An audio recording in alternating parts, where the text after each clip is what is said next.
ಎಲ್ಲರಿಗೂ ನಮಸ್ಕಾರ. ನಾನು ನಿಮ್ಮ ಅನು. ಇವತ್ತು ನಾನು ನಿಮಗೆ ಗಜೇಂದ್ರ ಅಂತ ಒಬ್ಬ ಅಸುರನ ಬಗ್ಗೆ ಹೇಳ್ತೀನಿ. ಗಜೇಂದ್ರ ಅಂತ ಒಬ್ಬ ಅಸುರ ಇರ್ತಾನೆ. ಅವನು ಶಿವನ ಮಹಾನ್ ಭಕ್ತ. ಅವನು ಶಿವನ ಹತ್ರ ಅನೇಕ ತಪಸ್ಸನ್ನು ಮಾಡಿ ವರವನ್ನು ಪಡ್ಕೊಳ್ತಾನೆ. ತಾನು ಯಾವಾಗ್ಲೂ ಕರೆದ್ರೂ ಸಮೇತ ಶಿವನು ಬಂದು ಅವನ ಮುಂದೆ ನಿಲ್ಲಬೇಕು ಅಂತ ಹೇಳಿ.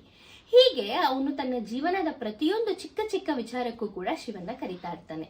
ಇದನ್ನು ನೋಡಿ ನಾರದ ಗಜೇಂದ್ರ ಅಸುರನಿಗೆ ಟೀಕೆಗೊಳಿಸ್ಬೇಕು ಅಂತ ಹೇಳಿ, ನೀನು ಯಾಕೆ ಶಿವನನ್ನು ಚಿಕ್ಕ ಚಿಕ್ಕ ಕಾರಣಕ್ಕೂ ಕರಿತೀಯ, ನಿನ್ನೊಳಗೆ ಯಾಕೆ ಶಿವನು ಇರಬಾರ್ದು ಅಂತ ಕೇಳ್ಕೋಬಾರ್ದು ಅವನ್ನ ಅಂತ ಹೇಳ್ತಾನೆ.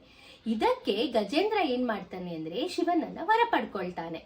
ನೀನ್ ನನ್ನೊಳಗೆ ಇರಬೇಕು ಅಂತ ಹೇಳಿ ಬೇಡ್ಕೊಳ್ತಾನೆ.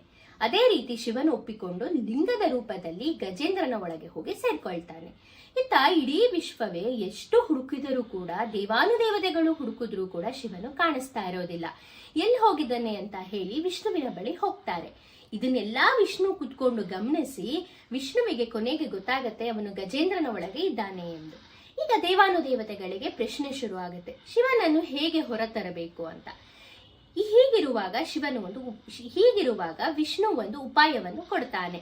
ಏನಂತ ಅಂದ್ರೆ, ದೇವಾನುದೇವತೆಗಳು ಶಿವ ಭಕ್ತರಾಗಿ ವೇಷ ಧರಿಸಿ ಗಜೇಂದ್ರನ ಆಸ್ಥಾನಕ್ಕೆ ಹೋಗಿ ಶಿವನನ್ನು ಸ್ತುತಿ ಮಾಡಬೇಕು ಅಂತ ಹೇಳಿ. ಅದೇ ರೀತಿ ಎಲ್ಲಾ ದೇವತೆಗಳು ಶಿವನ ಭಕ್ತರಾಗಿ ವೇಷ ಧರಿಸಿ ಗಜೇಂದ್ರನ ಆಸ್ಥಾನಕ್ಕೆ ಹೋಗಿ ಹಾಡಿ ಕುಣಿದು ಶಿವನನ್ನು ಆರಾಧಿಸ್ತಾರೆ.